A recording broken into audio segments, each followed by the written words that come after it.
Welcome back to Delicious Dialogue. I hope you are doing really well during this tough time, which is quarantine.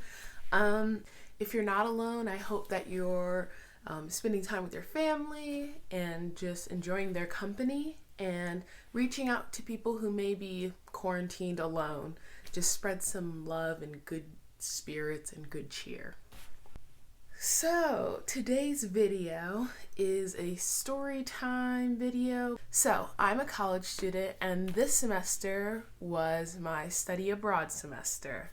And it was an amazing study abroad semester. I went to Peru. Specifically, I went to Arequipa. We lived there mainly, but we went to different places like Paracas, Lima, Coca Canyon, and Nazca, and we also went to a few other places, but I'll get to that later. But it was an amazing trip, and sadly it had to end early because of coronavirus. So I left for Peru on February 18th. We planned to be there for 3 months, so we were going to leave in May. I had to get all these shots done, and it just took me forever to pack for this trip. I ended up getting away with packing just one 50-pound suitcase and a backpack, and then I had an extra backpack in my backpack for souvenirs. So I packed really light. I don't like traveling with a lot of stuff. It just stresses me out. I don't like flying, and I just don't really like anything about airports or airplanes or getting through airport security. So the lighter I travel, the easier my journey is. Here's how it all went down. We arrived in Peru. Everything was going great. We had gone on a few trips, and we were just enjoying each other's company. We were enjoying classes. We were getting to know each other. And I'm telling you, we ate so much great food. I'll put pictures of the food up. Delicious food. So throughout the trip, we were getting updates about coronavirus, and it was just wild the whole time. I just kept getting nonstop updates. I strongly believe that I should be well informed, and the way that I do that is by having news notifications from multiple different news sites. So I have Fox News, CNN, and World News, BBC, World News. And those are the three main sources for news for me. And every time something would happen somewhere in the world, and I would get notifications, and I was getting nonstop notifications about coronavirus. Eventually, I started seeing the impact in my personal life. I started getting text messages and calls from my friends who were in college, and they were saying we're not coming back after this break. We are gonna stay home. We're gonna have online classes. And then they started shutting down study abroad programs from my own college. And for a while we're we're not gonna get sent home. We were just being really optimistic. But then we got a call, and we found out that we were also being sent home. And that was really sad. I found out while sitting in a Starbucks, and I just started bawling. It was one of those rainy days, which is so weird because it was just an extra dark rainy day that day. And I was just sitting in Starbucks drinking some, I don't know, a caramel macchiato or something. And we got the text message that we were going home, and I just started bawling. I was crying. It was just so surprising to me. I just didn't really expect it to impact us directly. I found out that we were getting sent home on March 12th. And so our director of that program decided to plan a trip, one last trip. And so we found out March 12th that we were going to have to be sent back home. And so that same day he said, tomorrow morning we are leaving to go to Coca Canyon and to, where did we go? Oh, Lake Titicaca and areas around there. So we got on the bus March 13th. We got on the bus the next day on March 13th. And we were in the car for several hours, or in a bus for several hours. I think it was 5 hours.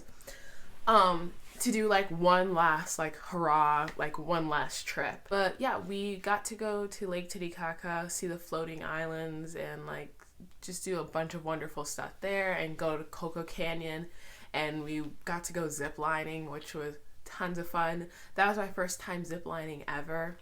So yeah, the whole trip was kind of bittersweet. Like we were all just like realizing that we're gonna go home after this trip, and we were just trying to really like enjoy each other's time and just really make the most of that trip. And I really think we did. We had an amazing time, and I'm really glad like that was the trip we got to do, the last trip we got to do before we left, and it was wonderful. On that trip as well, before I move on, I had an interesting experience at a hotel in Coca Canyon. I ended up finding a scorpion in my bed. That was fun. So yeah, that Coca Canyon trip was like a 3-day trip. We drove back to Arequipa. We were planning on flying out March 16th because the president, I think, of Peru had basically told like all the foreigners in Peru and like the Peruvians that he's basically shutting down the borders at like that midnight, like the next day or whatever. And so we had 24 hours to get out. And so we had our flight. We thought everything was going to go smoothly, and it did not go smoothly. It was pretty interesting, actually. We went to the airport on March 16th. We did go to the airport. We were packed. We were at the airport. And not only that, we even got on our airplane. And I'm telling you, it was the craziest thing I've ever experienced. But this fog set in, and our airplane was like, we're going to delay this plane. We're just going to sit on this plane for a little bit and see how things go. So, like, we're sitting on the plane. I'm sitting next to, like, one of my friends. He's playing a game on his phone. I'm, like, watching his phone. My phone is not charged. So I'm just, like, sitting there. And I didn't want to use up my battery because I'm thinking we're going to be flying to Lima. So the more we're sitting there, we, like, notice that the fog is not getting better. It's getting worse. So basically, we were told to get off of the airplane and sit in the airport and wait for this fog to rise. And so we're sitting here waiting, and we're like watching the clock, because if this airplane didn't leave by a certain time, we were basically going to be stuck there because we needed to like be out of the country by midnight. There was going to be no flights after midnight, and our plane, we were going to make a connecting flight in Lima. So this was a flight to Lima, and we were going to get on a plane in Lima and like leave the country, and everything would have been good. But this fog would not lift. In fact, this fog was just getting worse. It was the wildest thing I've ever seen in my life. So we kind of just sat there, and then finally it was like the time had come, and we just could not sit there any longer. There was no way we're going to make our next flight. A lot of people like probably weren't going to make their next flight. And so we ended up returning back to the like place that we were staying at. And we were at that airport for about 9 hours. It honestly didn't feel that long, so I'm not sure if that number's right, but I remember everybody saying it was like 9 hours. So I guess it was 9 hours. So we were there for a few more days, as in we didn't leave until March 28th. It was really interesting time in between. We continued classes because we were, still all together with all of our professors, and so it just made sense to continue classes, which I'm really happy about because it meant less work when we got home. It was a quarantine. You didn't really have any reason to leave your house or your home or whatever unless you had a good reason, and you needed a good reason, like for grocery shopping. But yeah, mostly everything was like stopped. So like I said, March 28th is when we left. So that was interesting because we still couldn't get a flight out of Arequipa, so we had to drive from there to Lima. That drive was pretty lengthy. I think it was about 16 hours, which is good considering we all thought it was going to be about 18 hours. But there was 3 or 4 other buses with us full of other non-Peruvian citizens who needed to like get out of Arequipa. The 29th, we arrived at the U.S. Embassy, which was pretty cool because we got to see like the U.S. Embassy, but only from the outside. We didn't get to go in. And then from there, we went to like a military base, I think, like that's connected to an airport. And yeah, we like went through this whole screening process type thing. It wasn't like a TSA thing. It was like we were put into this we were put into this airplane hangar, and we had to like sit there, and all the bags we wanted to check on the plane we had to put in front of us, and then our carry-on bags we put on the side of us, and like they didn't care really about weight or liquids or anything like that. And the way that they checked us is they had drug dogs, what are they called? Drug sniffing dogs? Sure. They had drug sniffing dogs come around and like sniff all the bags while we sat there. So like we're all facing each other.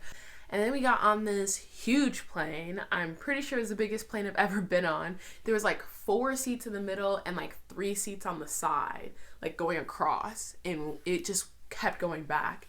And the way that they divided up the plane was in the very first section, there was like 2 first classes for this plane. I don't know how to explain it. Like, you had this first section, and you know, like you have like first class seating, and there's the dividers, and they have like these really nice like cubby kind of things. Those were like all these like women and men with their children, like babies, were all in that first area. And then the second area was like a lot of older folks and like a lot of older people. I can't believe I just said older folks. Ignore me. Anywho. And then after that is just the general population.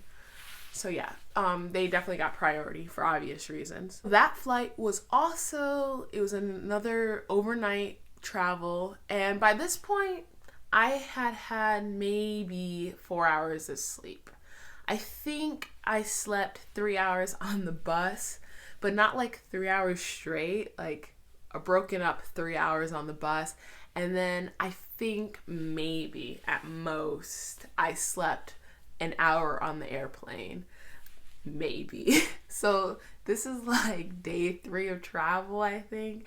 And I had this was day 2 of travel, and I had like 4 hours of sleep. So that was fun. Yeah. So it was overnight flight. We landed in Washington, D.C., the Dulles airport. I was really confused. I've never heard of that airport before, but it's like Dulles, I think, but people say it like Dallas Airport. So I was very confused. We had to obviously go through customs, which was a forever long line. We were so tired. It was like midnight, I want to say. I think it was midnight. Security. Once we got through customs, we just had to sit in the airport and wait, because to book like the next flight, or to like, you know, check your bags for the next flight, didn't open until I think it was 3 o'clock in the morning. So we just sat around the airport, tried to grab snacks when we could, and we sat there for a while and just waited for 3 o'clock to roll around.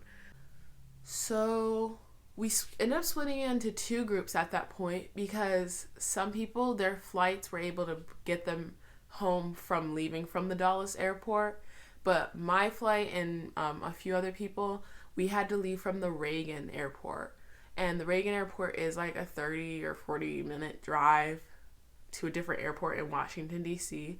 So we were driving around Washington, D.C. at like 4 o'clock in the morning. That was so weird. We were so tired. It was just a weird experience and a weird feeling, especially with no one on the road at all. And it was like dark. It was so weird. And then my flight didn't leave until 8:30. So by that point we got there, it was like 4 o'clock, and I still had like a few more hours to wait. Finally 8:30 rolled around. I was able to get on my airplane. It was a very tiny airplane. There was only 5 of us on the airplane, and they had to sit like away from each other. I just didn't really know what to expect. Like getting home, I had heard a lot of stuff, and obviously Peru is like different. Like, yeah, they had quarantine, but like things were just, it was just a different feeling there, a different vibe. And then coming into the US, it was just weird. It just felt really weird and really different. But finally arrived home. Like I said, I hope you all are doing well. Bye.